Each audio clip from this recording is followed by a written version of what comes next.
Welcome back to Studio Time. Today, we're going to be talking about the wonderful world of analog summing. So the first and most obvious question, which is, what is summing? Analog summing, I don't know. I hate to diss digital, workstations and stuff because they're just so amazing. They do so many things.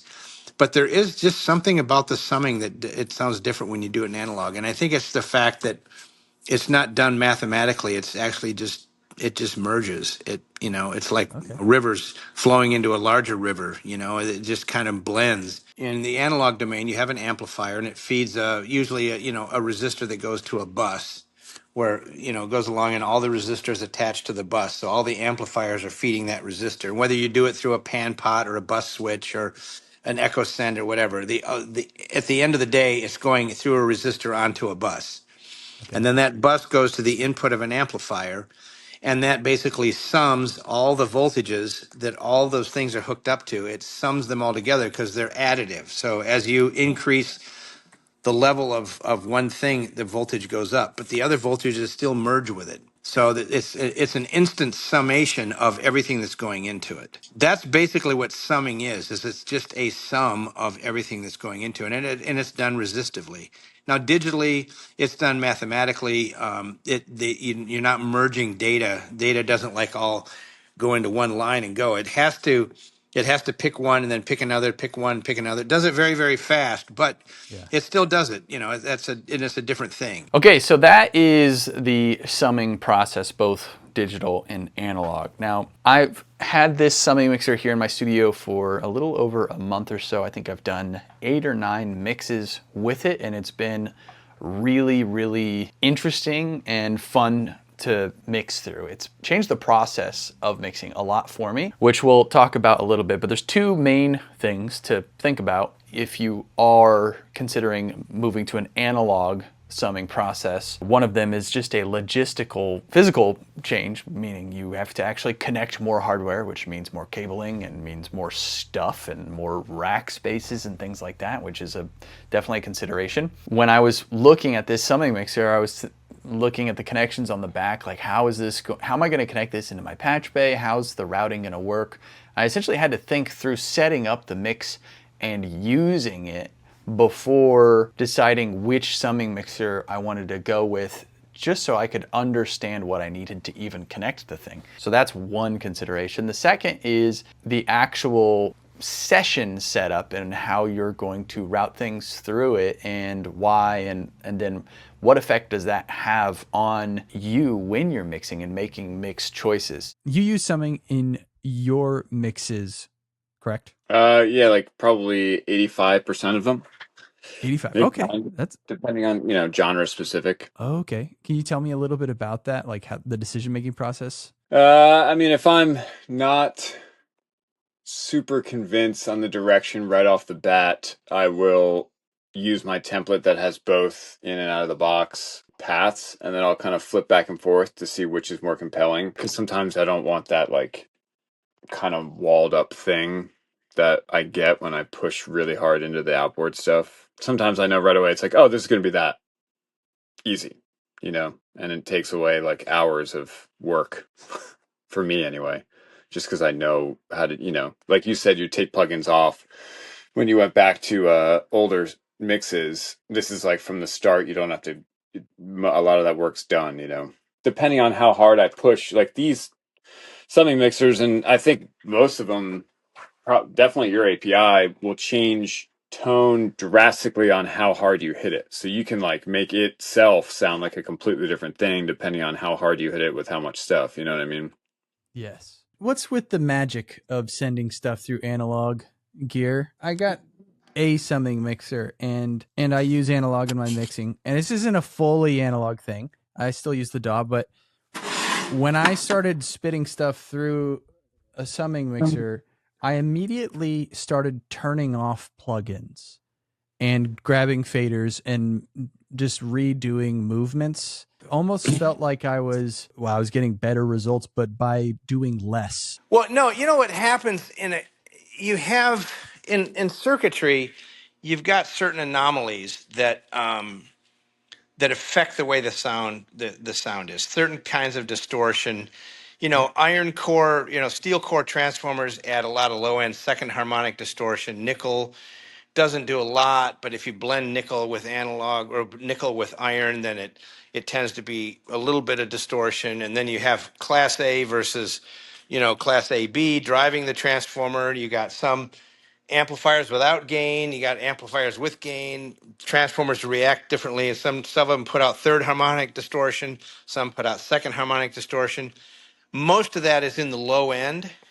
Mm. Third isn't exactly the most musical harmonic, but when you're dealing with something below 100 hertz, it just sounds fat.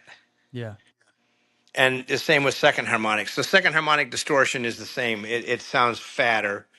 And you combine them now with our console. You have three different types of stereo buses. So you have the classic, the classic sound of the Cappy audio stuff, which is very similar to API.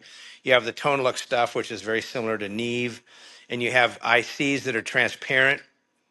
And with the combination of those different things, you can get different tones, And like a kick and a snare, if you put a kick and a snare through both buses, you get third harmonic and second harmonic distortion. So the low end just sounds just fat, Yeah. And there's a lot of simulations in software for that kind of stuff. But one of the things that I learned doing one of my plugins is that I sent the plugin out and I had a knob on it, and we modeled the transformer and we modeled all the distortion. And I said to the guys, "Okay, look," I said, it sounds like it, but it Mm-hmm. doesn't sound exactly like it. So I want you to put that algorithm in there 10 times. And I want to, if you switch it to number 2, it does it twice. If you switch it to 3, it does it 3 times. I want to add that algorithm to itself again and again and again. And then I sent it out for people to test. And what I got back was about 90% of them put it all at 6 or 7 times. So you take that algorithm that you got and you put it 6 or 7 times, and it starts to sound like the analog version. Yeah. Digital stuff that I don't think they spend enough time really looking at it, and comparing the two, because they always seem to be a little off. They're good. I mean, some of them are really good. Some of them sound really, really, really good, Mm-hmm. but they don't sound like the hardware. Mm-hmm. Now, for somebody that can't afford, an $8,000 Pultec or something like that, then the plugin is probably going to be fine. It's going to do a lot. But it's there's that warmth, and you can also, when you distort something, there's a lot that happens. You get modulation, you get distortion, you get pumping sounds, you get all kinds of interaction that happens in the analog world that you can't really model that digitally. Yeah. There's bouncing going on, and there's all kinds of stuff. It's too complex to put into an algorithm. You can pick second harmonic distortion or second and fourth, but when I look at a spectrum analyzer, I see second, fourth, eighth, I see it going up like that, and it diminishes, but each one of those adds a little bit, you know. Mm-hmm. So there's, it's good. It does a really good job, and there's a lot of people that have got used to it. Not everything needs to be warmed up and all crunchy and all that shit, Yeah. Yeah. But there's certain things that it does add a little bit of life to it, because when you record something, when you stand in front of a trumpet or you stand in front of a guitar, acoustic guitars or a piano or something like that, what you hear, you never get when you record. Yeah. Okay, so what happens is when you use things that have warmth and you use things that have texture and you use things that do certain things, those kind of replace the sweetness of this with another kind of sweetness.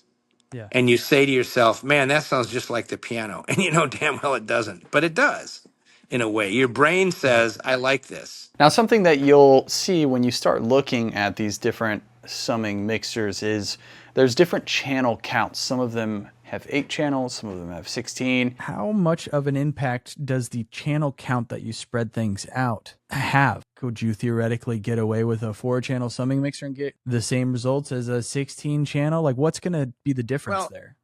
and you've heard the term floating point and fixed point processing. I'm sure you've probably seen it in text or something like that. And In the early days, I'm not going to mention the names of the different DAWs just because I don't want them to feel bad. But some of the most popular ones were fixed point, which means they had so many bits to work with, and Mm-hmm. that's it. And if they run into data that requires more bits than that, they have to drop bits off.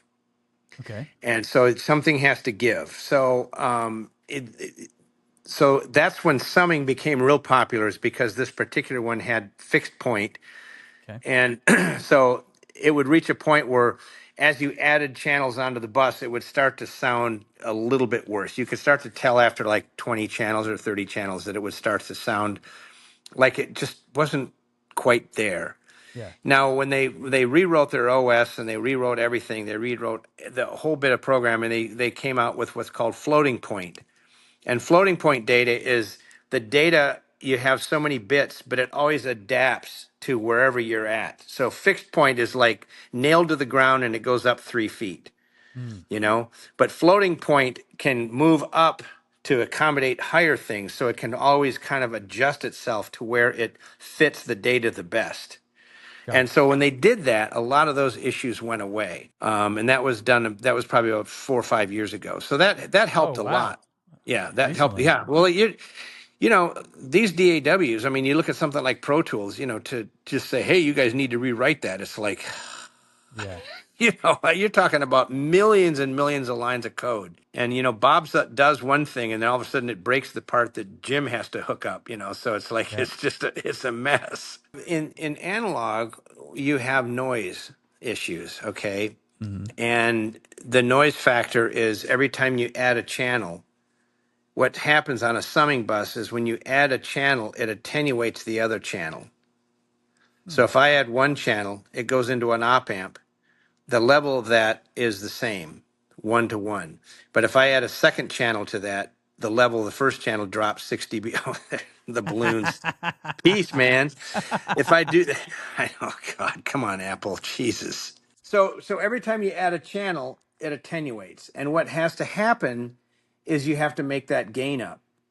So Okay. if you've got a 10K resistor going into a 10K resistor and you put another 10K resistor on there, for both of those to equal the same level going in as coming out, you have to make this, you got to double this one. Okay. So now this feedback resistor has to be double the size to handle these. And what happens when you do that is you're increasing the noise. So if I turn an amplifier up 3 dB, I'm turning everything up. I'm turning the signal up and I'm turning the noise up. Mm-hmm. So as you sum things in a DAW, you don't have that issue. You have the math issue. But when you sum things in analog, you have a noise buildup. So Hmm. 16 channels, it's, you know, it doesn't really, there's not a, you can't really tell. It's not that bad. But you get into a 40 or a 64 channel console and you can hear the hiss. When you bring it up, you Oh hear the yeah. hiss. Yeah. Now, Yeah. what I've done, okay, is in the console, I don't know if you can see this. Oh There we yeah. go. Say, you see these amplifiers? Yep. So inside, this is one bucket, okay? Actually, this is actually the real one over here. This is one bucket. Okay. And each channel plugs in like this. And these are the bus amps. This is stereo A, stereo B, stereo C. This is solo, the sends and stuff like that. So what I do is inside the actual bucket, I sum the 8 channels together, okay? Okay. And then the channels then go, bring that over here and let's point this at this. The channels of the console, each bucket has 8 channels, and then they sum into the master bucket. Okay. Okay. But because there's only 3 buckets in this console, these only see 3 channels. Now they would Got it. normally see 24, so their noise would Right. be higher. But since these are each summed individually, this Got is it. 8, that's 8, that's 8, but they all come out because of those amplifiers in the back there. They all come out as one feed into this right here. So these amplifiers are are virtually noiseless as far as bus noise goes. Wow. So I can have a 64 input console and it's as noisy as a 6 input console. Wow. And that's the thing about the Wolf console that's so good, is because of the local summing in here, is it doesn't affect your noise. So what we're trying to do with this is we're trying to allow a person to have the noiseless. You don't want to have the noise in there. You don't want to have any of that stuff in there because Yeah. it's just a distraction. Now, you know, Yeah. like Ace of Base, they did that whole record on a 16-track Tascam 1-inch, and when those songs start, it's like, you know, you can Yep. hear the noise. Didn't Yep. affect the hit any. Yeah. But you know, there's also in the console we also do summing. So on a 24 channel console, I can do 24 in input 1, 24 in input 2, and 24 in input 3. Yep. So I can do 72 inputs with a 24 input console. And there's no, you don't hear, it's a 72 input console would be very noisy Yeah. and you don't hear the noise. So there you have it. These are some questions that I have had in the past about summing in general, mixing, summing, analog, digital, and I wanted to ask some people who were much smarter than me and way more highly qualified than I, but doing very similar things as me, and hopefully you guys got some value out of it. Leave some questions down below if you have some, and I'm gonna drop some links for my friends who are in this video. Paul Wolf of API, of Tone Lux, of now Wolf Audio, legend if you don't know him, and Dave Klaus, extremely successful producer, engineer, mixer, and he just got his 6th Grammy this year, which is incredible. I will link them down below. Also, if you have any questions about setting up your studio, please check out my website, andrewmastersmusic.com. One of the things we've been doing is consultations where people, if you, like you, who are changing their studio or considering it and have some questions, you can schedule a call with me and we can talk about it. If you want to see some of the equipment that I'm using in my studio, I have a link to it to Sweetwater. I put everything on a list. They're sponsoring this video, and I have done my best to organize the stuff that I use in my studio that I like and recommend to other people. On that list, it'll just say all of my gear down in the description. Big shout out to Sweetwater for sponsoring this and allowing me to make videos where we just talk about the value of different ways of working in the studio with professionals. Go click those links, go check out some stuff if you're planning on picking some stuff up. Those are affiliate links. We get a small commission on any purchase you get. So big shout out to them. Thank you guys for watching, and we'll see you in the next one. Bye.